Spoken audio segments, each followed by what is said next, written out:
이번에 뭐 무량 아파트 뭐 철근 부족 문제 예. 가지고 윤석열 대통령께서 이 전 정부에서 설계 시공 있다 그러는데 그걸 지난 정부 탓을 하려는 난 제정신인가 싶어요. 예, 상상도 못했습니다. 잼버리도 대표님 마찬가지 오늘 당연히 그럴 겁니다. 잼버리도 지난 정부가 준비를 잘못했답니다. 당장 정권 내놔요. 그러면 지난 정권 올 것 같으면 지금 1년이 넘었는데 문재인 정부 탓할 것 같으면 정권 지금 내놓으세요.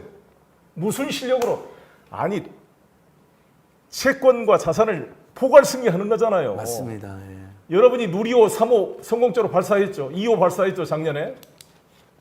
이거 누구 덕입니까? 문재인 정부 때 노무현 정부 때 오명 경제부총리가 러시아의 로켓 기술을 들이면서 나로부터 시작했습니다.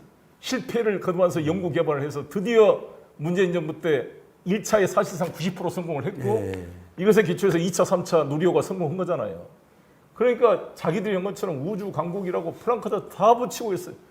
하나도 문재인 정부 성과를 거론하지 않았습니다. 자기들이 마치 한 것처럼. 그리고 지금 방산업체가 뭐 K방산이 뜬다. 이 방산 누가 만들었어요? 지금 KF-21 한국형 4.5세대 전투기 개발 문재인 정부부터 했습니다. 카이는 사실 김대중 대통령에 통합시켜서 만든 거예요. 3개회사를. 예. 아시죠? 현대산업, 예. 한화 합해가지고. 그래서 T-50 비행기를 고등훈련기를 만들었고 FA-50을 만들고 마침내 KF-21 한국형 4.5세대 전투기를 만들어낸 겁니다. 우리 문재인 정부 때. 예. 잘한 건 전부 자기들이- 윤석열이 한 거래요. 예. 잘못한 건 전부 문재인과 이재명과 민주당 탓이래요. 15개 아파트 단지 중에 예. 문재인 정부 때 완공된 게 2건밖에 없어요. 예. 나머지 7건은 윤석열 정부에서 중간검사 된 겁니다. 6건 현재 진행 중입니다. 15건 중에 2건만 문재인 정부에서 완공이 됐다는 것을 다시 한번 상기시켜 드립니다. 왜 윤석열 대통령이 입만 열면 문재인 핑계를 댑니까? 문재인 대통령이 당신을 검찰총장 시켜줘서 대통령 된 거 아닙니까? 우리는 정말 열불이 나지만 그런데 입만 열면 문재인 정부 비판해요. 자신이 후보 때 뭐라 했어? 이 삼류들을 데리고 이 바보같이 해서 국가를 다 망가뜨려 놔서 자기가 대통령 되겠다 그랬잖아요. 1년이 넘었는데도 문재인 대통령이 타들 같으면 당장 사표 내세요. 빨리 바꿔서 우리 맞습니다. 아이들 죽게 생겼어 이렇게 나왔다고. 예. 그렇지 아까 않습니까? 방금 제가 여기 오기 전에 스픽스 TV에서 이현주 전 의원하고 제가 토론을 했는데요. 그분이 그러더라고요.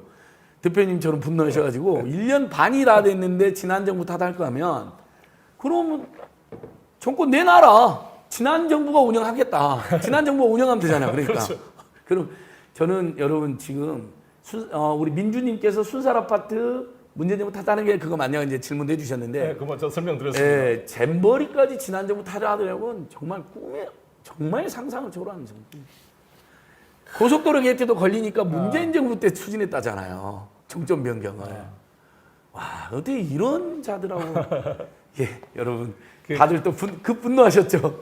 송 대표님도 제가 항상 말씀드리지만 임마누엘 칸트가 이런 말을 했습니다. 예. 책임을 정의하면서 사람의 인격의 크기는 귀책 사유의 범위와 비례한다. 즉 우리나라 전체 일을 나의 책임으로 느끼는 사람은 대통령이 될 자격이 있어요. 예. 내 책임 아니다 그러면 대통령이 될 자격이 없는 거죠. 당장 그만해야죠. 제 책임도 아닌데. 영어로 책임이라는 게 리스폰스 플러스 어빌리티잖아요. 예. 리스폰스빌리티잖아요. 예. 리스폰스는 반응한다는 거예요. 예. 어빌리티는 능력이고. 예. 국민들이 아프다 그래. 아이가 배고프다 그래. 젖을 바로 주는 게 반응을 해야 신뢰가 생기거든요. 예. 아이가 우는데 엄마가 젖을 안 줘. 그럼 아이가 사회를 불신하게 됩니다. 이렇게 예. 그래서 학대를 받는 아이들이 사회적으로 적응을 못하는 게 어렸을 때 부모와 스킨십을 통해서 아 내가 아프다고 하면은 엄마 와서 나를 케어해 주는구나. 배고프면 젖을 주는구나. 인간에 대한 신뢰가 사회적 인간으로 성장하거든요. 이게 예. 부모의 사랑이라는 게.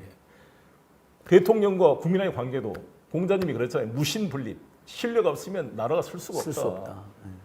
신이라는 건 뭐예요? 사람 인자에 마음 원자입니다. 사람의 말이거든요. 예. 말은 뭐냐? 마음의 알갱입니다. 그러면 그동안 그렇게 윤석열 대통령께서 후보 시절에 그렇게 떠들었잖아요.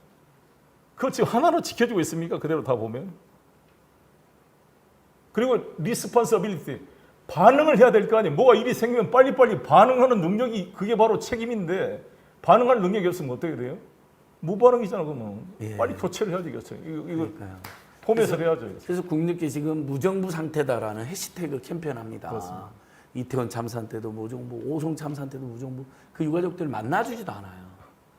고속도로 게이트에 대해서 답도 하지도 않아요. 해외 사치품 쇼핑 걸렸잖아요.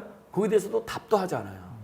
정말 여러분 그러니까 다들 답답하실 텐데 이번 주 토요일 날도 촛불 집회가 있고 8월 15일 날은 송영길 전 대표님이 참여하는 광주에서의 대규모 집회가 있는데 진보정도 보수연대 집회인데 기쁜 소식 하나 알려드릴게요.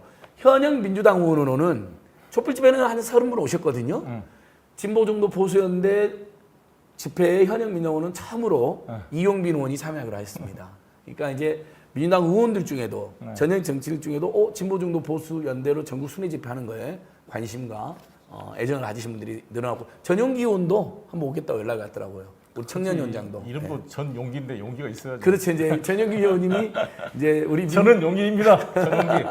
민중의 전용기가 되게 용기를 내셨습니다.